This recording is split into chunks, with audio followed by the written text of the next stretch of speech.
In recent weeks, severe weather has wreaked havoc on opposite sides of the globe, causing misery, damage and loss of lives. One of these storms caused extensive flooding across more than 100,000 square kilometers of land, killing more than 1,400 people and affecting 41 million individuals. The second storm flooded approximately 1,000 square kilometers of land, killed 47 people and left 30,000 people searching for shelter. Both these natural disasters have brought hardship to the communities they've affected, and the victims of both these disasters deserve access to all the necessary support and assistance which will help them to begin rebuilding their lives. See also more than 1,200 dead as floods devastate South Asia. However, in terms of their size, and the numbers of people who have been thrown into hardship, these natural disasters are incomparable.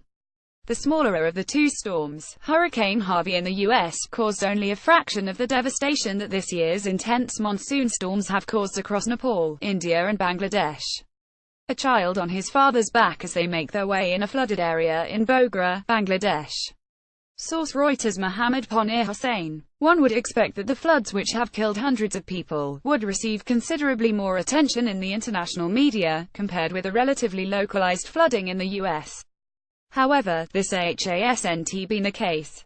Anyone watching a 24-hour news network, opening a newspaper or reading the news on social media over the past 7 days would have been under the impression that Hurricane Harvey was by far the worst natural disaster of the year.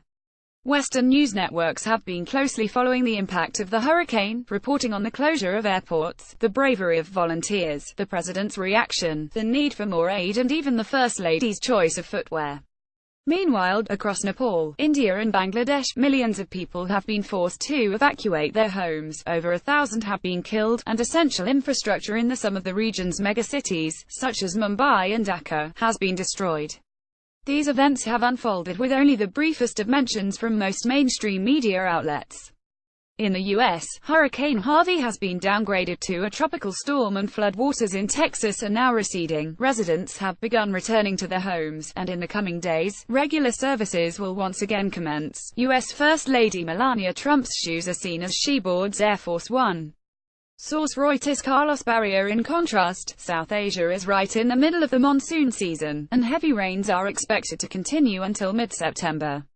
The latest death toll is at 1,453, with 1,170 deaths in India, 143 deaths in Nepal and 140 deaths in Bangladesh. The floods have also destroyed hundreds of thousands of homes and closed more than 20,000 schools. Families, who are now homeless, and children, who are without schools, face a long and difficult period ahead before any sense of normalcy will return. See also Sri Lanka seeks international help after deadly flooding, landslides. In the coming days, the international media will begin delivering reports on the clean-up operations in Texas, while millions of people across South Asia will be battling high waters and living off emergency aid for months to come in what is fast becoming a huge humanitarian disaster. Unfortunately, these recent floods are not an isolated example of the media giving greater exposure, and expressing greater concern, for events in Europe and North America, while glancing over catastrophic events in Asia and the Middle East.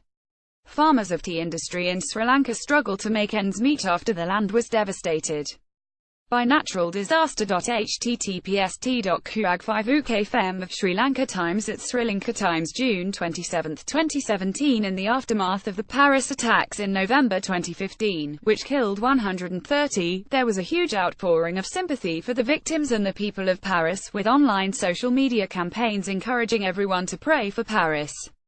However, just hours before the attack in Paris, two suicide bombers killed dozens of people and injured hundreds in a shopping district in Beirut.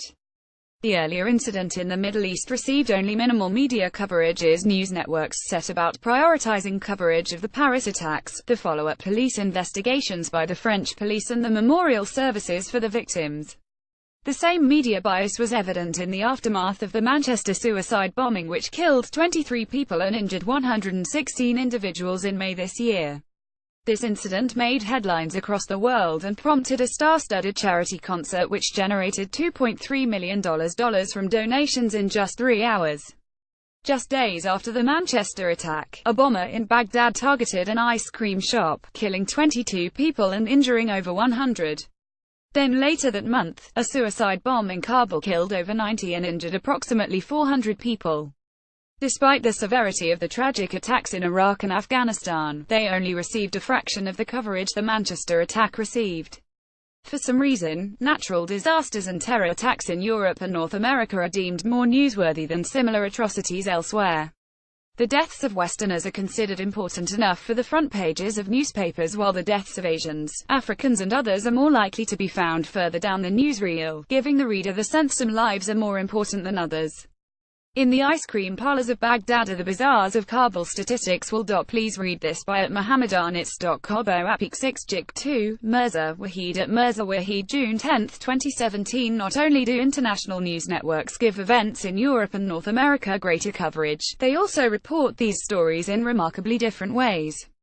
The victims of natural disasters and terror attacks in Europe and North America are always humanized by reporters, with news networks sharing information about the victims' backgrounds, and images from their lives before these horrific events struck. Audiences become connected and empathize with the victims and their families. Recent reports from the New York Post about the victims of Hurricane Harvey, with information about these victims' hopes, dreams and even their final moments, provide an excellent example of how the media can humanize the victims of disasters. In contrast, news about the hundreds of people who have died in South Asia's floods has been reported in a cold, distant manner, with a focus firmly on the facts and figures of the event. Any images of these events portray the victims at a distance, presenting them as unfortunate and destitute. Given the lack of insights into these victims' circumstances, it is understandably more difficult for readers to connect with and sympathize for the millions of victims across South Asia in the same way they feel they can sympathize with the victims in America. The contrasting manner in which disasters are reported is not lost on all readers, as recent comments in The Guardian confirm. The contrast between the coverage of floods in Texas and floods in South Asia is stark. Live updating of trivia as well as important events from Houston. The odd report from India, Nepal, Bangladesh and elsewhere. Can we assume that the UK media values an American life at 80 times that of an Asian one? Peter Williams. Or are we saying that American lives are worth more? Susan Howe. While the international media is to blame for much of this uneven reporting, consumers also play their part because, as the saying goes, the public gets what the public wants. In this information age, these words have never been more true, as consumers have the pick of news articles from an extensive range of sources. News networks monitor consumers' choices, and news reports which get a lot of clicks begin to determine future news reporting. If thousands of people want to read about what the First Lady wore to the floods, then, sadly, news networks are going to oblige. Unfortunately, it is unlikely the mainstream media's inherent bias will change anytime soon, although there are actions which readers and writers can take to add some balance towards these prejudices. By paying attention to global events which are outside our comfort zones and using social media to promote important news stories underreported in the mainstream media, such as the 41 million people who are struggling to survive the most devastating floods to hit South Asia in over a decade, these forgotten events can start to get the media coverage they deserve.